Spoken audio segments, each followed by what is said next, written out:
कुंभ मेला तैयारियों का अंदाजा इसी से लगाया जा सकता है कि आज मुख्यमंत्री पुष्कर सिंह धामी लगभग 1 बजे, दोपहर 1 बजे करीब आए और 4 सवा 4 से अधिक का टाइम हो रहा है। लगभग 4.5 5 घंटे से वह धर्मनगरी हरिद्वार में ही है। उन्होंने आते ही डाम कोठी में मेला प्रशासन, जिला प्रशासन के साथ तैयारियों को लेकर बैठक की, विस्तृत समीक्षा की। मुख्यमंत्री ने ऋषिकेश और हरिद्वार में प्रस्तावित कॉरिडोर को लेकर गहन समीक्षा की है। उनका कहना है, डबल इंजन सरकारों को जनता ने प्राथमिकता दी है। कॉरिडोर सरकार की प्राथमिकता में है। कुंभ के आयोजन से पूर्व कॉरिडोर के निर्माण कार्यों को पूरा करने का भी उन्होंने लक्ष्य दे दिया है। यही नहीं, मुख्यमंत्री ने निर्माण कार्यों की समीक्षा करते हुए आधे अधूरे पड़े कार्यों को शीघ्र पूरा करने के भी निर्देश दिए। जिला प्रशासन, मेला प्रशासन के साथ इन बैठकों के दौर के बीच में ही मुख्यमंत्री कनखल क्षेत्र के बस्तीराम पाठशाला में पहुंचे, जहां पर उन्होंने अपने पुरोहित से एक अनुष्ठान भी संपन्न कराया। वर्तमान में हम दिखा रहे हैं कि मुख्यमंत्री इस समय जगत गुरु आश्रम, शंकराचार्य जगत गुरु आश्रम, स्वामी राज राजेश्वर आश्रम महाराज से मिलने पहुंचे हैं। दोनों लोगों की बंद कमरे में वार्ता चल रही है। यहाँ प्रशासनिक काफिले की गाड़ियां भी लगी हुई हैं, सुरक्षा के तमाम इंतजाम किए गए हैं। फिलहाल माना जा रहा है कि कुंभ आयोजन को लेकर जो बड़े स्तर की तैयारी चल रही है, मुख्यमंत्री पुष्कर सिंह धामी स्वयं इसकी पूरी निगरानी कर रहे हैं। करीब 700 करोड़ से अधिक के बजट से यह मेला दिव्य, भव्य और बेहतर मनाने की पूरी कवायद चल रही है। क्या जगह रहा सर? जो काम चल रहे हैं उनकी प्रगति के बारे में और एक टाइमलाइन तय करके उन सभी कामों को समय पर पूरा करना और जो शासन के स्तर पर समन्वय होना है उसके बारे में भी बात की, चीफ सेक्रेटरी से भी बात की है यहाँ से। और बरसात आने से पहले जो काम पूरे किए जा सकते हैं सभी कामों को करने के लिए जहाँ भी जो भी रुकावट आ रही है, कमी आ रही है, आपसी समन्वय बनाकर उनको करने के लिए कहा है। क्योंकि चारधाम यात्रा भी अब शुरू होने वाली है और चारधाम यात्रा की तैयारी भी हम बड़े जोर शोर से कर रहे हैं। और इस बार का कुंभ मेला अच्छा हो, भव्य हो, दिव्य हो, उसमें सभी हमारे जितने भी हितधारक हैं जो हर बार मेला करवाते हैं, आयोजन करवाते हैं, उसमें सभी हमारे सामाजिक संगठन है, धार्मिक संगठन है, उन सब से और समय समय पर पूज्य संकलनों का परामर्श लेकर, उनका आशीर्वाद लेकर हम लोग लगातार इस प्रकार की समीक्षाएं चलती रहेंगी। मैं देहरादून में भी लगातार इस प्रकार की समीक्षाएं कर रहा हूँ और यहाँ भी यदा कदा जब भी जरूरत होगी वैसे मैं बीच में आ रहा हूँ। 5 राज्यों के बंगाल से क्या देखते हैं सर, क्या रहेगा?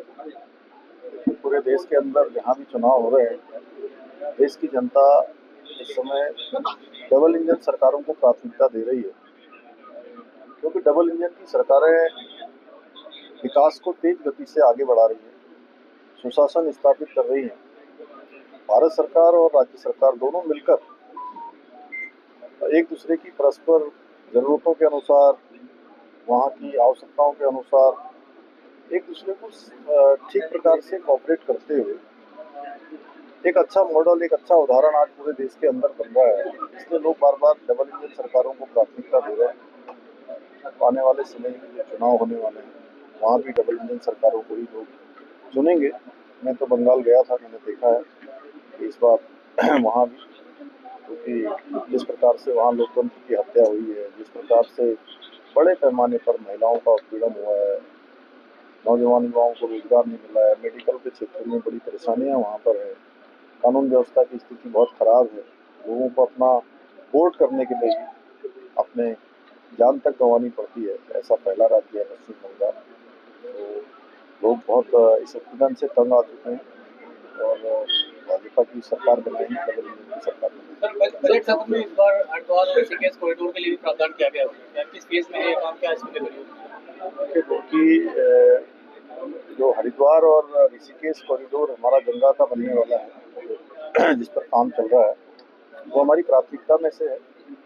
इसमें 3 कॉरिडोर है, जैसे ऋषिकेश और हरिद्वार में गंगा कॉरिडोर, और टनकपुर में चंपावत जिले में शारदा कॉरिडोर।